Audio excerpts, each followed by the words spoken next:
Hello, hello, hello. My name is Joe. And I'm Jordan. And this is Double Trouble Features.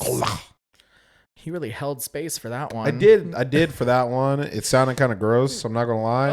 But that's what I imagine like a glicked sound like. A glick. Yeah. A glicked. Yeah, so is it glicked or glicked? I like glicked more. I like glicked but a lot. I think that might just because we're like men and it sounds gross. Yeah, glicked sounds way cooler than glicked. Like I'm about to go get glicked. And How would the other way go? Like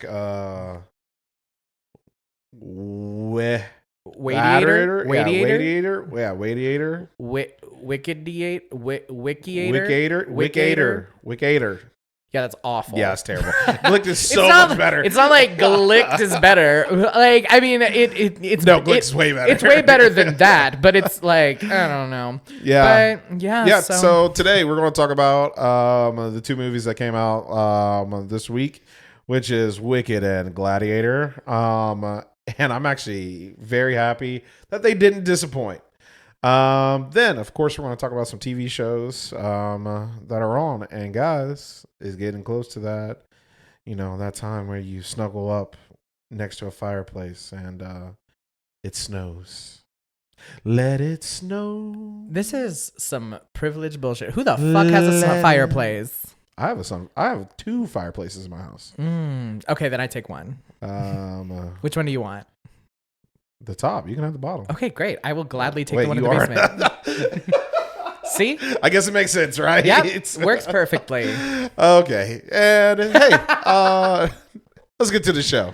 All right. So I have a question for you, Joe. If you had to choose if you had to live back in the Roman days and you had to go into the Colosseum, what weapon do you choose? Ooh, what a good question. I would say probably something spear-like. I'm going spear. I'm going spear. I don't want you near me. Back the fuck off. And I was in color guard, so I do know how to spin a pole. Like I'm not like I know for a fact I could whip that thing around. Oh my god! Yeah, that's like, actually. I know I'm dexterous enough and have a certain skill set to flip that thing around my body like it's nobody's business. How often do you guys stab? I did perform with sabers. Do you want a shield? I feel like you need a shield. You gotta have some kind of defense. I mean, you don't need a shield. He didn't have a shield most of the time. This is a movie. Exactly. Movies are real. Yes, exactly. I'm glad you understand. Yes. And if you don't understand what we're talking about the real biop about, I don't even know what I was even trying to go with that. Yeah. We're talking about Gladiator 2, guys.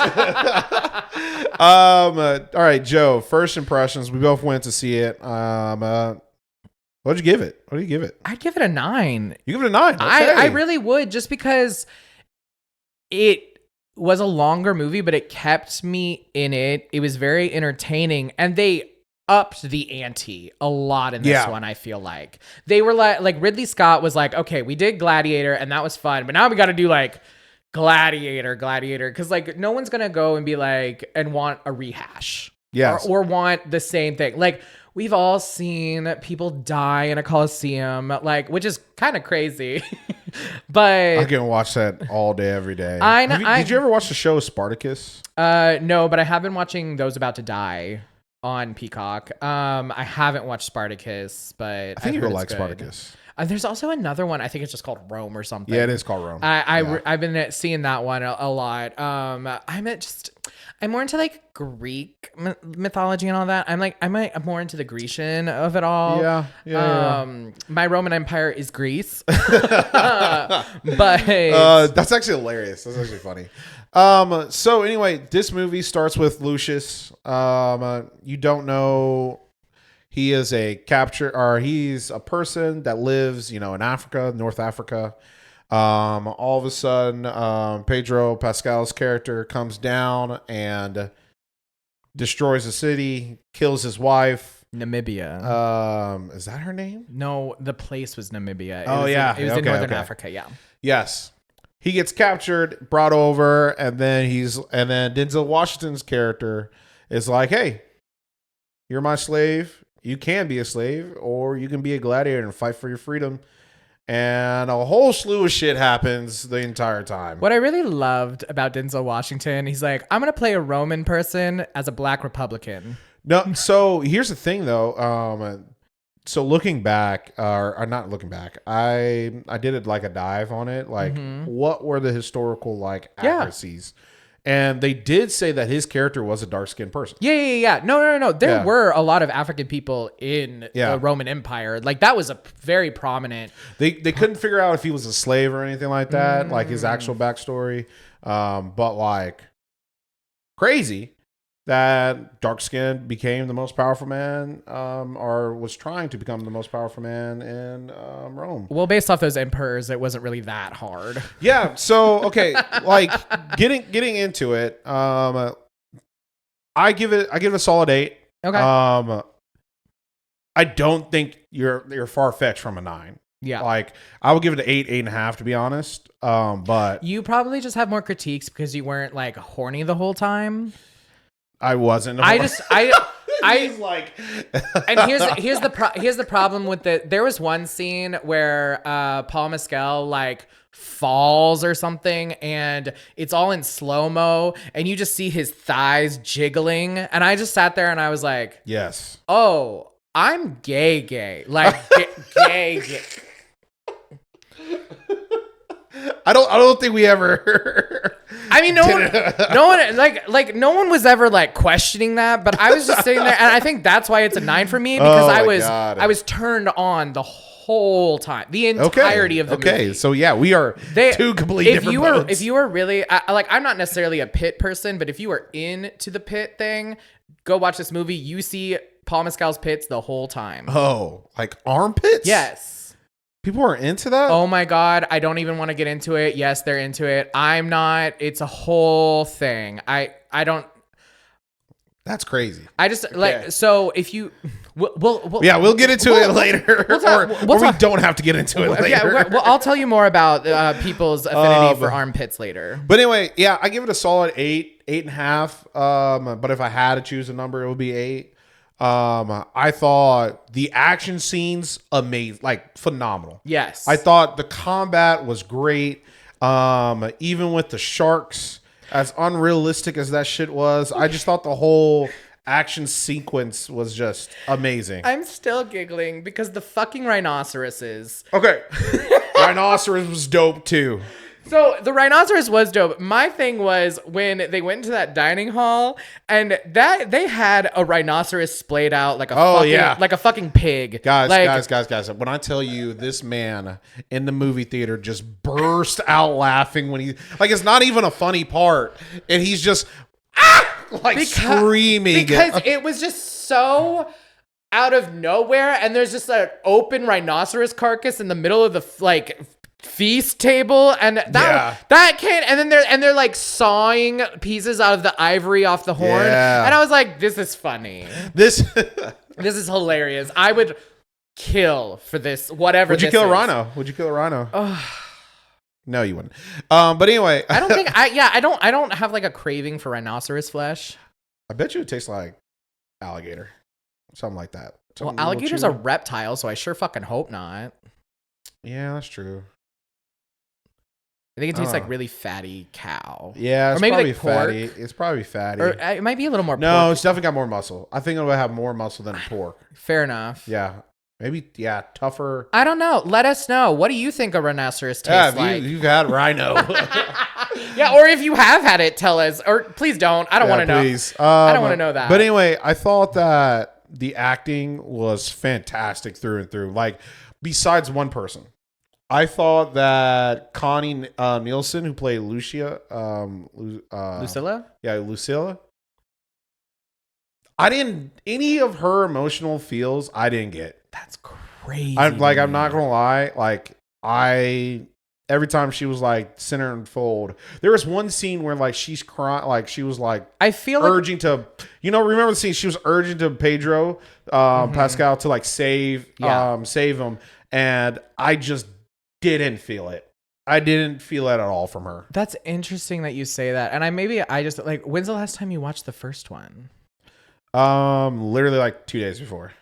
or not 2 days, like And you just 3 days. and you just didn't feel it. I felt it more from her back then than now.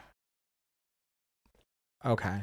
Yeah, no, I just, out of all the actors, she was the one that I was just like, I really don't care for. I thought everybody else played their hearts out. I guess though. I just never really held that much weight into her performance. True. What I was like, I feel like, I feel like I didn't get enough Pedro. Okay, I 100% agree. Without giving away spoilers or anything like that, him being the general, I thought that he was the embodiment of Maximus. Of like Maximus's like dreams and hopes of like this is a guy who wants to follow in Maximus's footsteps. Well, he kind of was. Exactly. And so Pedro Pascal I thought did a fantastic job. And like you said, I wanted way more of him. I wanted more of him. I really needed was a oil wrestling competition between the two of them. Yeah. But they didn't even take Pedro's shirt off, which, what the fuck is the point? I feel like he has a dad bod. Like he's not ripped or anything like that. Anyway, I don't think you understand how little that matters to gay men. It's not even really about that. People think that Pedro Pascal is the height of sexiness. Yeah, no, he's a good-looking guy. Yeah. So take his clothes off and make him dance. Okay. They did it to Paul Mescal. Best actor though, by far, I think Denzel. Oh, for sure. Like, I was a little bit like nervous. Like, we all know Denzel's a phenomenal. He's a great actor, yeah. but like this, I've never seen him play a role like this. I've never seen him play ancient Roman. But if you really think about it, he basically played Training Day. I've never seen Training Day.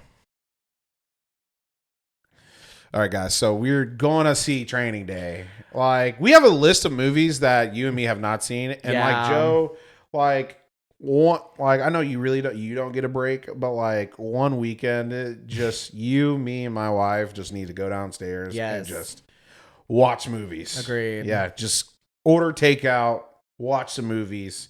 It could be good, bad, doesn't matter, and just watch it all. Now I really need to start thinking about what I want to show you. We're watching. You've seen White Chicks though, right? Yeah. Okay. What kind of stupid? Our generation was raised on White Chicks. But you haven't seen Friday though, right? No. Okay, there we go. All right. Anyway, but I thought Denzel played the hell out of the role. You kind of knew his intentions, kind of didn't, and like even on the red carpet, he was kind of like, "Hey, is your character like a good guy or bad guy?" And he was like, "I don't see it like that. He's just a person, just trying to do what it takes to make himself successful." Well, and I think he played the hell out of that role. And so that was kind of the interesting thing about this movie and why it like made it a 9 for me is like I'm sitting here and I was like, I would follow any of these men into war. Okay. I'm not following Fred, the smaller emperor. Oh, not the emperors, not the emperors. The emperors are crazy. I'm talking about Paul Mescal, Denzel Washington, Pedro Pascal, maybe Joseph Quinn. No, I'm not following Joseph. If that little fucker wasn't there, I could be persuaded. So let's talk about Joseph Quinn. I think Joseph Quinn. So it is true that there was 2 emperors. That is true. Yeah. And I think Joseph Quinn did play a great role. And I guess in like history times, they did have a tiff between them. It wasn't like so quick and abrupt like it happened here. Yeah. And their mom had to be in every single room that they were in because they were just arguing and stuff like that. And I think their dynamic, though, the makeup, the artistry, the way they're acting and carrying themselves, I thought was fantastic. Like it made me believe they're insane. No, I fully like that's the thing is like and different kinds of insane. Yes. Like that's the thing. Like Joseph Quinn was a much more like obviously in over his head, but like was power hungry. Yes. And then the other one was he just wanted to have fun. He's like, I just need people to lick my balls. That's all that's there. My little syphilitic balls. I just need somebody to die right now. Can anybody just die right now? He's just very like all about like very bacchanalian. It's very yes, no. And I thought both of them actually played really good performances. Yeah, no, they actually were really good. And because like from the trailer, I thought they would be like, but like no, like I thought the same thing, especially with like the younger kid, because like I know him from like White Lotus as like the annoying 14-year-old. Oh, brother. he is. Yes, yeah. And so like I was like, I don't know where we're going with this. No, he did a great job. It was fantastic. No notes. I was also like, because Joseph Quinn, what I know him mostly from, Stranger Things. I know he's done some serious roles, but Stranger Things, and I was like, it's just interesting seeing these people grow up and like into their roles and become really good actors. Like, baby, they're movie stars. Like everyone in this movie star. But let's go back to the main character though, Paul Mescal. I think he did a great job. Like, I felt a lot of this movie does stem from like, hey, the things that happened in Gladiator 1 do carry over, but still had its own breath and its own thing. Yes. I thought that Paul's character, Lucius, was like hey, I'm trying to do my own thing, and then like accepting his role in the world. And I thought that Paul did a great job. Mm-hmm. I thought he did a great job of like showing anger in some points, showing like determination, showing like him being a leader in different points. I thought he did a great job. Well, and that's the thing is like, I believed the rage. I believed there was a lot of angst involved in this. He had a huge fucking chip on his shoulder, which he should. His wife just died. Yeah. And even more chips to follow. But he sold it. And then when there are things revealed later and stuff's happening, it doesn't feel rushed or forced. It feels like you see him work through the emotions. There's only one part I feel that's rushed, and I can't spoil it. I'll talk to you about it later. Okay. But besides one part, I felt everything else flowed naturally and everything like that. And there might be a couple parts in that, but like it is also like a 3-hour movie. There's gonna be at least one rushed part. Let's see, how long is this movie? I don't know. I feel like we were in there forever. I feel like it's shorter. It was shorter. I feel like it was shorter than the original, but I think the original was really long. Okay, never mind. It felt the same as Wicked to me. No, so this movie's only 2 hours and 28 minutes. Oh, okay. Yeah, so that's shorter than Wicked. Yeah. Yeah. So I thought good movie, great movie, fantastic. It makes me want to just like go see it in IMAX. Go see if you can. Go see it in IMAX. Go see it. Go see it in like the Dolby surround. Like it feels. It needs a big screen. It's a big screen movie, and yes. I'm a big believer in big screen movies, and this is it. It's crazy. They should have. I almost feel like they should have done it in a summer blockbuster, but they probably were going for those Oscars. Yeah, Denzel definitely deserves an Oscar. I think supporting. I think he's supporting. Actor. I think he would be supporting, and then I think Paul will be lead.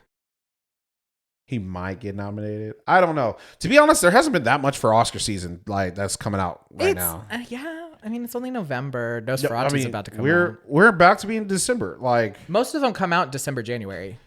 Hey, I'm just saying. Popular. Oh God.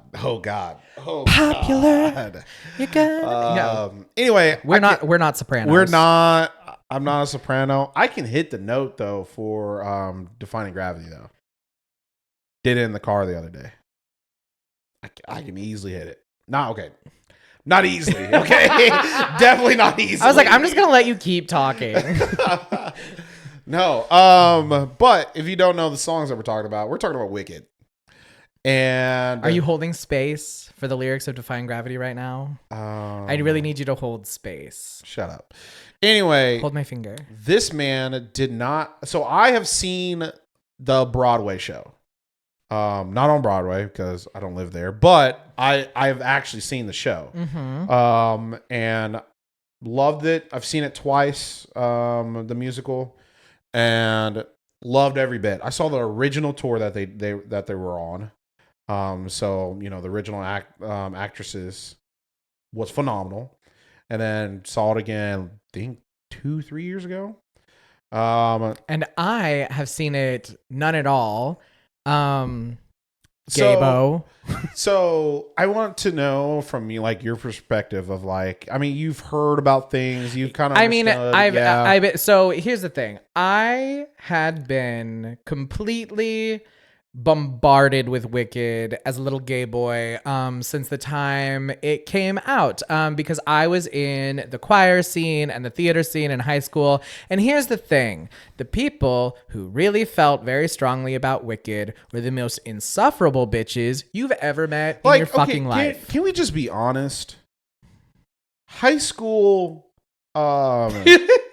theater kids are the worst people. No, they're the worst. They're good people until they really like something, and they will make sure that you know what they like, and that you hate it, and then you start to hate it. Again, my time as a teacher, I'm just like, I get it. There's a hyperfixation there.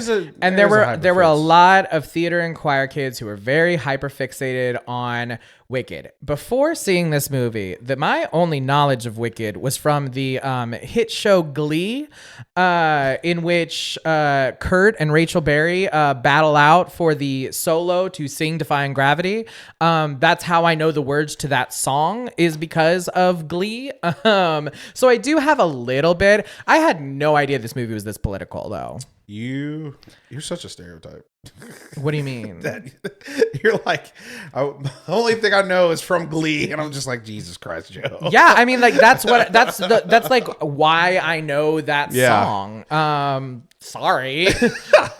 Sorry, you just love the original soundtrack so fucking much. I do, okay? God. I'm sorry that you don't understand it. I don't know what's gayer, Jordan.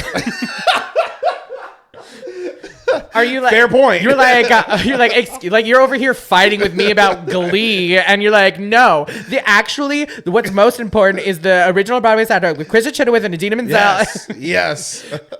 But you were just shitting on those theater kids for. I'm just saying, like, proof is in the pudding, babe. And it is, and you got me. But anyway, this movie, 10. Guys, 10.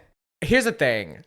That I feel so I work in PR. I've been seeing a lot of the interviews and stuff with Ariana and Cynthia, and I need you to understand the reason that they're acting like that is because it is this serious. Like look, I am not an Arianator.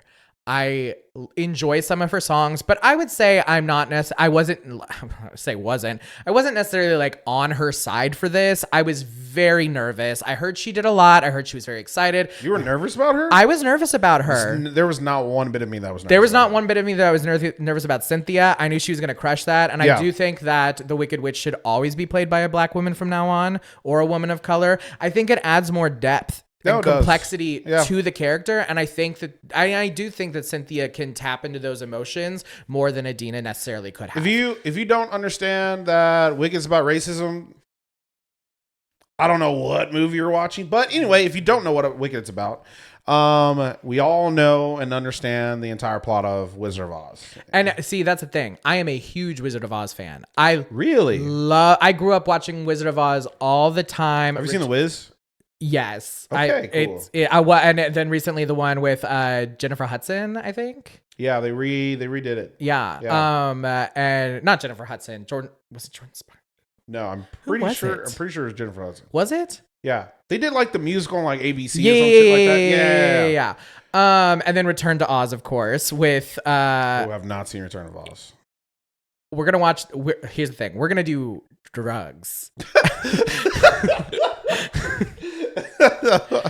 And just watch and then watch that, because when I tell you, it gets so much more dark and fucked up. Wait, isn't that a TV show? No. Oh, it's not? But it's on Disney Plus. Okay. So Disney really wanted Wizard of Oz, and obviously MGM already had the rights to Wizard of Oz. So then eventually Disney got some rights to Wizard of Oz, but then they didn't do anything with those rights, and they tried to do some TV stuff, and then they were like, we need to use this before they gotta wait 10 years. Well, that's the thing is like they were like, we have to use this before we lose our rights to use it. So then they made Return to Oz, and like Dorothy is straight up getting tortured in a mental institution at the start of this movie. I mean, I would understand if she came. Yes, that's exactly what happened. Yeah. She came back and she told everyone what happened, and so they sent her to an institution and started electroshock therapy. That's the start of the movie. I'm not about electric shock therapy, but I would definitely if you came back to me and saying, "Hey, there was flying monkeys," I'd be like, you need to see somebody. Yeah, I'd be like, okay, well, we're gonna get you some nice pads for your room. But anyway, so this is part one of a 2-part movie. This is basically act one of the musical. It's an hour longer than what the actual musical is.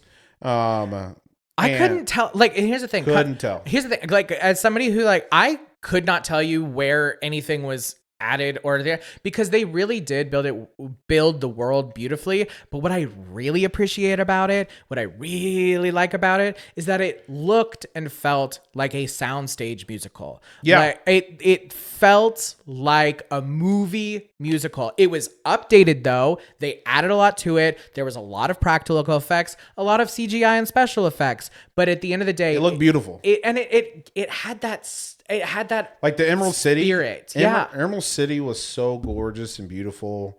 But and to be honest, I just thought also the fits, the outfits, all the costumes that people were wearing, I thought was amazing. I saw a lot of people saying that the color grading felt weird, and I don't feel that at all. Like, I don't understand these people. And like, I've even seen the director like respond to the criticism of it. He was like, okay, well, here's the thing that you have to remember. Wizard of Oz is supposed to be a shiny, happy story for children. This is not that. And it adds a little dirt. And he did add a little dirt and vibe to it. But to me, I didn't get that. I didn't get that at all. It was full of color. Yeah. People were saying that it felt like dull in places, and I was like, I don't know. Seeing it in IMAX, maybe it's because you didn't see it in IMAX, babe. It's meant to be seen in IMAX. Meant to be. Actually, no, we saw it in Dolby.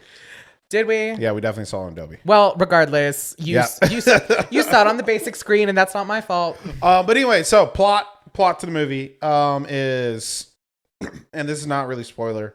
The Wicked Witch is dead. And so this is kind of like a recap of like, how does she become the Wicked Witch? Mm-hmm. And at the very beginning of the movie, her mom cheated on her dad with the mayor. I don't actually.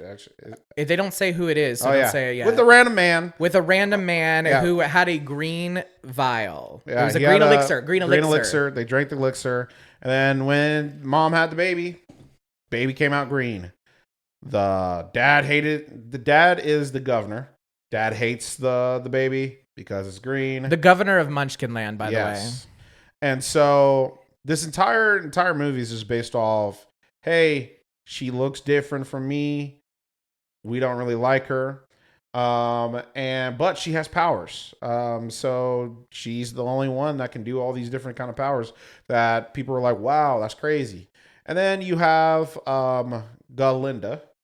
Who is played by Ariana Grande. And when I so like Joe, since you haven't seen the original, like that is all from the original, which is so good. She did so good. Like, that's the thing, is like, I'm sitting there, and that's great. That's from the original. As somebody who didn't know it was from the original, she was so funny. She embodied. When I tell you, like, I was never worried about her being Galinda. It's because I knew, hey, if you don't know Ariana Grande, like, her singing abilities, bro, she's like top 5. I wasn't worried about that. I thought Galinda was a much more serious character. Not at all. And and like, just going into this, I thought that Galinda was a much more serious character. Found out that was not the case. Legally Blonde. And so what made it so good is like, the comedic timing was beautiful, but you have to, like, I remembered this. I was like, where the fuck did that come from? I was like, this bitch was on Victorious and Sam and Cat and all that shit. Like, and I'm not gonna lie, I never watched those shows really, but every time I saw like a scene from her, I was like, that's funny. So I think her embodying that character, 10 out of 10. Like, I think Cynthia, don't get me wrong, Cynthia did a fantastic job. They just both in different ways. Both have different, like, they're weighted differently. But to me, right now, Oscar, Ariana deserves an Oscar. I think because I felt like I think she stole every scene that she was in. Fair enough. And I think she fucking killed it. Like no, and it like that's the thing is like it was so good. The singing was incredible. Okay, guys, singing was top tier. Like I was never worried about the singing. Cynthia, oh my god, like I know she could sing. I knew she could sing. Now we actually have to hold space for Defying Gravity. Like I knew she could sing, but I was just like, damn. I was just like, no, it was. That's the thing is like both of these women can sing well, and like that, but then like these parts in particular are known for being very vocally taxing. Yeah, and like because like the originals were Idina Menzel and Kristen Chenoweth, and like the vocal it's such a different, like, people don't understand, like doing an actual like Broadway musical is way different training, different everything than like, making a pop song. Yeah. Or anything like that. It is so like those people are way more skilled than 99% of the people who like make music that is like on the radio. Well, and that's the thing. Ariana said that she had to like retrain her voice to be like to actually do and she did a great job. I wasn't worried about the singing at all. The acting was what I was more worried about, but I had nothing to worry about, and I should have never. But I would say there's a couple more moments in this.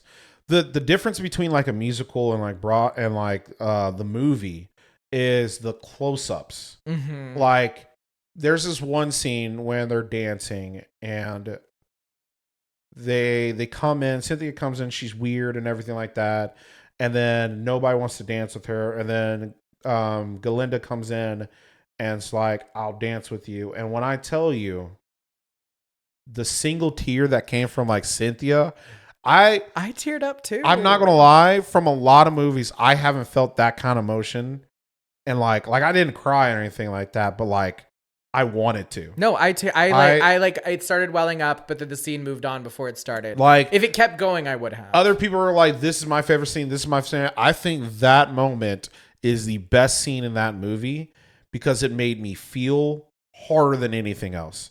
Because at that moment, the entire dynamic of the entire movie is Elphaba and Galinda butting heads because they're two completely different personalities and stuff like that. And Galinda's super popular and turns that on her. Yes, and so Elphaba's everyone turns on her. Everybody doesn't like her. She's also green, so racism and stuff like that.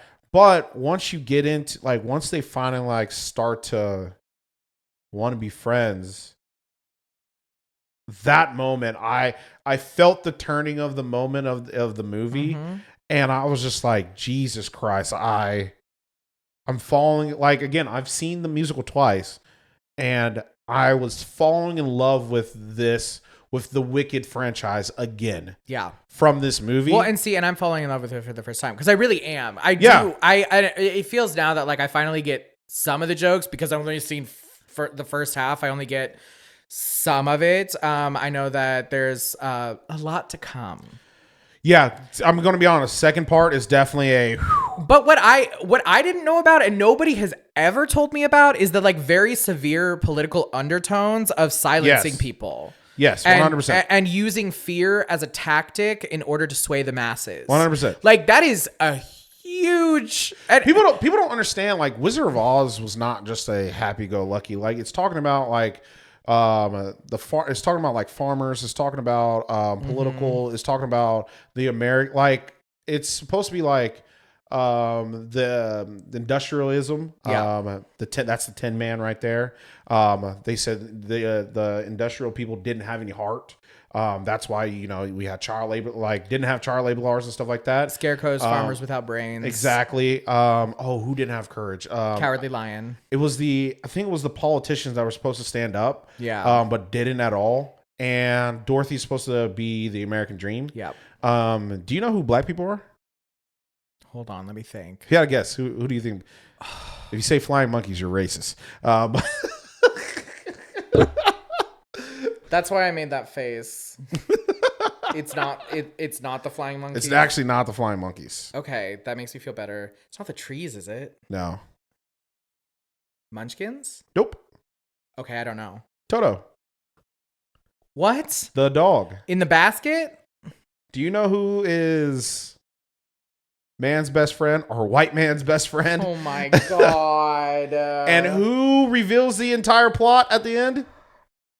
You know, it was Toto. It was Toto. Toto knows the struggle and knows everything. I mean, when it really comes down to it, at the end of the day, what this movie really is about is don't trust white women because they will fuck you over.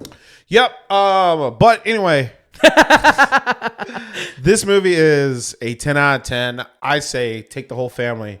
Take everybody. Yes. Go see it multiple times. There's nothing inappropriate at all. Somebody asked me that today. They were like, because they were like going to take their kids, and they're like, there's nothing inappropriate. And I was like, I really don't think so. And I think even if they're pretty sure it's PG. I like it was very family friendly to me. Yeah.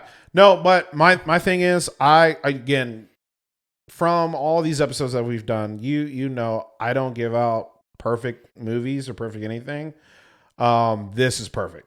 I couldn't tell you one. We haven't even gotten to the Prince or anything like that. No, I couldn't tell you one thing.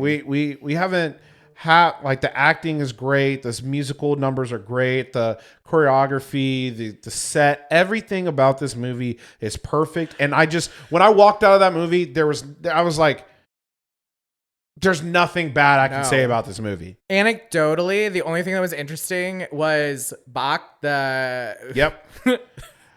That was the funniest part. It was him and Ariana. Well, and just like seeing them together for like, they were in the movie together for like 2 minutes, and I'm like, when the fuck did you all have time to have an affair? And now look at them. That's what's crazy. I was like, we really like went through all of that, because that was like a good few months of dealing with that stupidity in the celebrity gossip world. Yep. And all over Wicked. Hey, but go see it. It's amazing. It's perfect. I give it a 10 out of 10. Jonathan Bailey is hot. It helps. And Bowen Yang is really funny. Bowen Yang, like he's fucking funny. I know, but he's a funny dude. I know, but he just like eats up his little scenes, and he does. Like he has one line, and he just chews it up and spits it on Ariana, and you're just like, but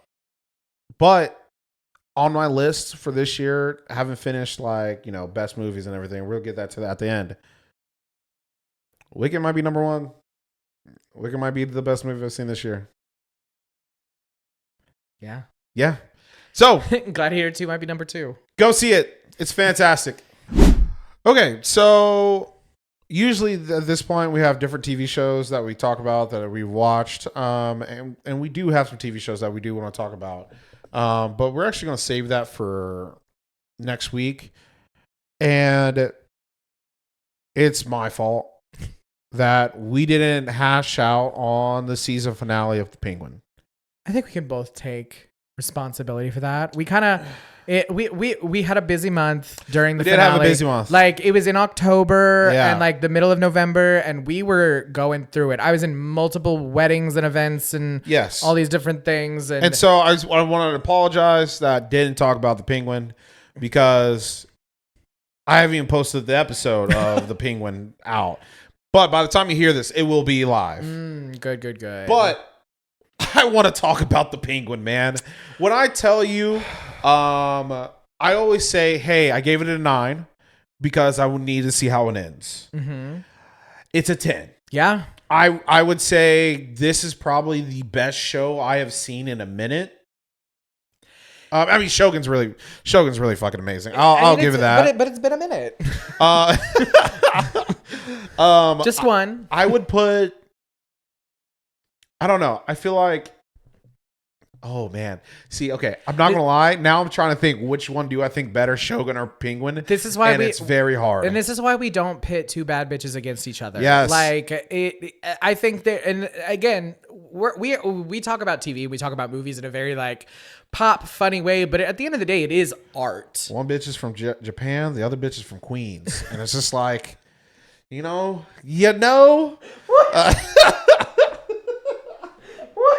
Hey, them bitches from Queens can be cute, bro. But anyway, I want to just give a shout out to the Penguin because we kind of talked about it, and this is spoilers. I'm just going to be honest. Yeah, we're going to. I'm gonna have a big sign that says spoilers right here. Because the spoilers are what makes it good. Yeah, no, so fucking fantastic. I think Colin Farrell deserves, Emmys, Golden Globes, Golden Globes, whatever he wants. But here's the thing: he has to wear the fat suit to the Emmys. And Golden Globes. I would be so okay with that. If you're gonna get awards by wearing a fat suit, you have to wear a fat suit to the awards. I respect that. To be honest, I respect that. But or just gain weight. Kristen, what's her last name? Milotti. Yeah. Whatever she is, she plays Sophia Falcone, deserves everything. No, I need her there. If she doesn't win every single award that comes out this year, I'm going to be upset. And here's the thing. Now, I want to watch mob movies centered around women. I'm not a big mob movie person. It's just always kind of like been very tertiary and peripheral in my line of sight. But you should watch The Sopranos though. But this, I loved her as a mob boss. Like the way she played it and the just amount of emotional weight that she put into that role, and really she fucking acted her ass off. Like, I'm not gonna lie, I never you knew from scene 1 when she showed up that she is crazy. Those fucking eyes. There's something about her eyes. Because like right now I'm looking at a picture of her smiling and you're like, oh, cool. But the second she turns it on, I'm just like, oh, there's something dark in it's that weird, like, I don't know how to explain it. It's the same look that I always told my friends in high school. I was like, hey, rule number 1 is never stick your dick in crazy. And you can see it in their eyes. Is that a bad rule? I think that's a bad rule. Look, if you want peace. Yeah, okay, facts. Sorry, never. Fair. Why is all this happening to me? Because you fucked that crazy bitch. Like, and I told you not to. And I'm not gonna help you now. Anyway. But crazy pussy the best pussy. And now you get to pay for it. That's the thing. You're always gonna pay for it some way or another. Yes. Time, money, or just emotional weight.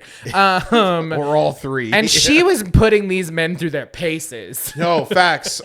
So the last time we talked about it, we were 2 episodes out. Oh, Jesus. Yeah.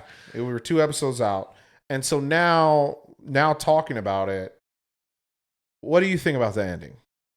So I feel like that ending went exactly how it should have. In every way, including the bad. In every way. And see, I think, again, the Penguin's a bad guy. Yes. You know that. And I keep forgetting, even with like Cape Crusader, when the Penguin just starts murdering bitches, murdering their own son, I was like, I forgot that the Penguin just kills people. Yeah, and there was just part of me that was just like, I'm like, throughout this entire thing, it's like, who do you root for? Because none of these people are good. You can't call the Penguin an anti-hero. No, he's just a villain. He's a villain. Honestly, if anyone's an anti-hero, it's Sofia Gigante. Like, they are like he's still the protagonist, but just evil as shit. He's unredeemable. And that's the thing. And that's what I almost think is so beautiful about this show, and specifically about this ending, is because they did take us for a ride, and they did like make it look like he was like, really caring, really like he does have a deeper emotional side. But at the end of the fucking day, that emotional side will lose to his murderous side. And so I think what you just said is so correct. Like, you start off with him and you're just like, he was a nobody. He didn't have anything. And he's just an ambitious guy. And yeah, he'll do whatever it takes for him to get on top. But then you start going to his backstory. And at first you're just like, oh, his brothers died. His mom has dementia. And you start feeling bad for him. But then once you realize that he is the reason that he fucking killed his brothers. And then His mom knew the entire time, and she just pretended she didn't. Because how do you come to terms with that as a No. mother? As a mother, how do you sit there? Also, she deserves supporting actress. I thought she. Oh my God, where's? Oh, so I don't even know how to say her last name. Carmen Ejogo? Is that a J? No, that's not her. It's her right here. I don't even know how to say her name. Oh no, right here. O'Connell? Deidre? Yeah. No, she played There are three very similar Yeah, I looking know. older white women in this cast lineup. I was like, is it that one? No, but like her going from like at the last scene when the penguin got caught by Sophia, and like the mom starts to be like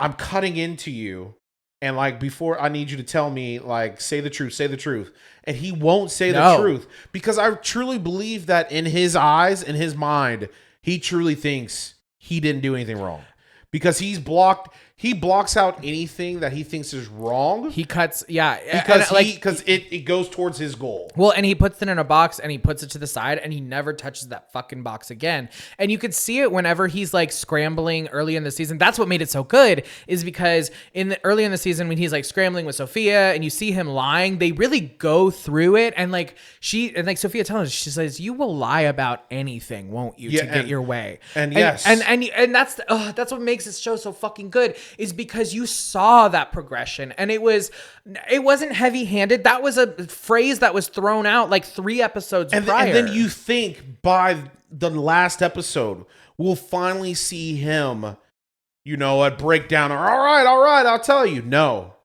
he stays true to himself and himself only. And whatever the fucking lies that he has to tell himself or tell others, he truly believes in that stuff. Because, I mean, you almost have to make it believable. Yes. And so but the scene of like his mom getting out of the chair and then stabbing him, but then goes right to being back to the dementia. I thought she was fantastic on that. I'm like, you went from one like psycho stabbing your son to like, hey, what's going on here? Like, oh my God, that scene was so beautiful and amazing. But like, if like to talk about just the end, that was heavy. Sophia got basically what she just kind of deserved. He gave her I mean, we all know Penguin won, but he gave Sophia a death worse than death.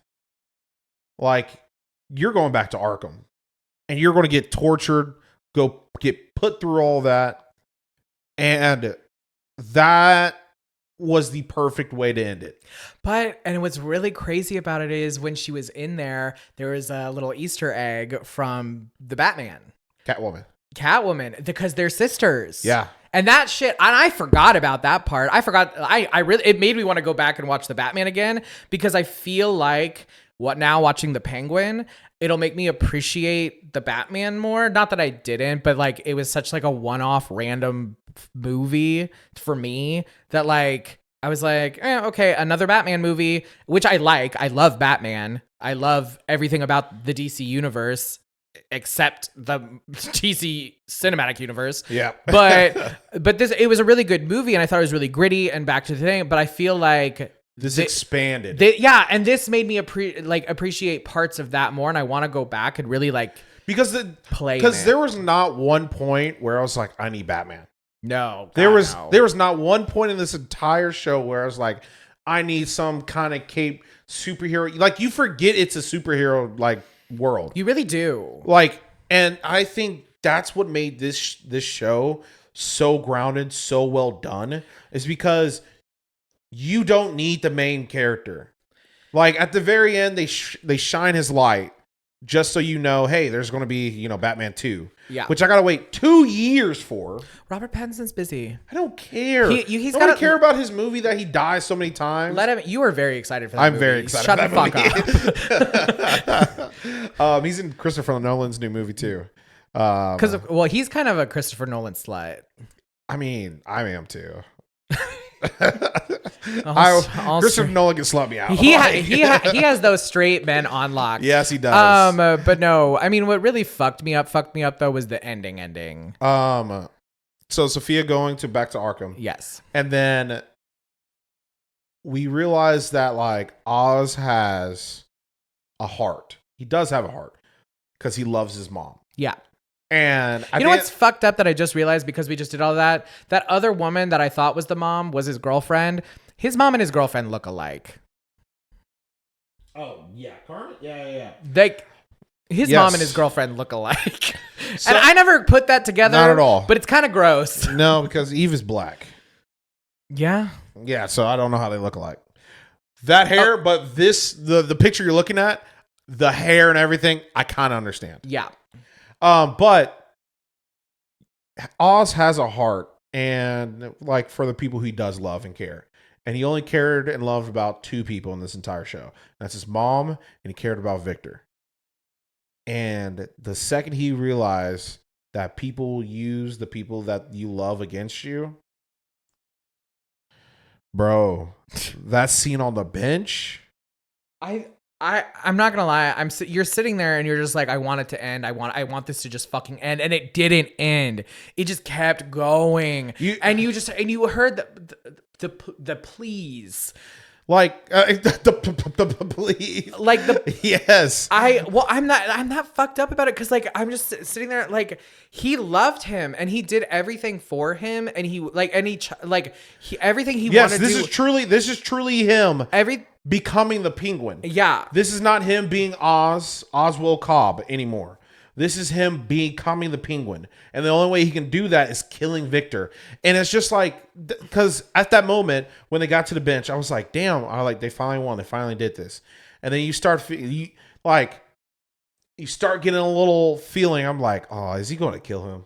Well, because I was like, please don't. Because of where the show starts, and and again, guys, this is just whoever's in charge. The storytelling was so good. Oh, so well done. Because it just made a full circle, and it was I can't explain it enough. It made it like artistically, it gave me a boner. And so like you're just looking out onto the bay, and they always like. The dream, the Victor and Oswald was just like looking over there and like, this could be us.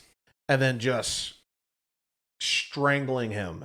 And like you said, please. That's the thing. It was so slow and personal. Drawn out. And that's what made it hurt that much more because he just like the amount of effort it takes to actually strangle someone to death. And the amount of like calm you have to have, because that was the other thing that fucked me up. The face that the Penguin's making. He just stone cold. He's just like, oh my god! It was just one of those things where I think you were talking about compartmentalizing. He was just like, this is just one of those things I have to do. Yeah. And I'm never gonna tell anyone about it. And that kid killed his neighbor for him. He's like He didn't like that guy anyway. I mean, he didn't like that guy anyway, but he had never killed anyone before. But at the end of the day, he didn't. The one part he didn't get was, his mom going into a coma. Now he has to live with that. Did you ever play Batman Arkham City? A little bit, but not. Okay, like... I'm like being honest. Like I know you've kind of taken like a little hiatus from video games. Playing the Batman series, like Arkham series, it is top tier storytelling. And like when I tell you the Easter eggs that are in there, there is one point where you are standing in that same room where his mom's in the coma. Oh, yes. I've gotten into it a little bit. My problem is, I really hate the traveling functions in those games. The like flying, the like soaring around, and then or you have the Batmobile. Yeah, but it's a little rough. I can understand that. There's no like, hey, just teleport to. And I think they're just a little older, so like those games are a little older, so like they just don't like. They're not but I have played them. I just never wasn't able to get really into the story because I was like, Play them for the story, man. I was like, I keep crashing this fucking Batmobile. Oh, that's the into third a one. That's not bridge. even like the second or the first. I don't know if I could get the second or the first because I just got what was ever on. Oh, that was free. It was free. The free PlayStation one. Yeah. No, play them. Okay. But this was a perfect storytelling, I think, from the beginning to end. I thought everything was connected. Everything felt right. I thought, again, Sophia was amazing character, was amazing. I mean, just antagonist. Even like with his girlfriend, like you got so much good story out of that because it Yes. helped you understand him more. It helped you understand like Gotham a little bit more. And like it got in, and even because like then she had like that exchange with Sophia, and that helped you understand even more about each other. Like every scene that she was in when she had like a real role in it, I think she did a great job. I was Eve, just like, and that's the thing is like that could have been such a throwaway character. Yeah. Like that could have just been like that could have been Vic giving that exposition, but she added such a richness to the story, and everyone added just a good portion of what they had. And I don't know. It was 10 out of 10 acting, 10 out of 10 storytelling. Hey, action was great that when they had it. Dialogue, like everything about this 10. I can't say anything. I can't say anything bad about it. Bad about the show besides like I gotta wait 2 years to watch Batman 2. I kind of want to try Bliss. Like that looked fun. Oh my god. I was like, damn, they look happy. They did look happy. Tell us your thoughts on Glicked. Tell us your thoughts on the Penguin, because a lot of franchise work today. Yeah, I know. If you don't like the Penguin, then you know what? Fuck you. Or you just have different tastes. No, fuck you. I will say, like I said at the beginning, I am not a mob movie person. This made me rethink that. Oh yeah. But yeah, guys, Glicked was awesome. Penguin's awesome. Glicked all over the place. So far. Hey, decent year of movies and TVs. It really has been. Yeah, no. But this is your family-friendly podcast right here. Talking about all the things we've talked about earlier. Like holding space. I can't get over it. That's the funniest meme I've seen in so long. Yes. So, Joe, if you would hold space with me. My name is Jordan. And I'm Joe. And this is Double Trouble Features.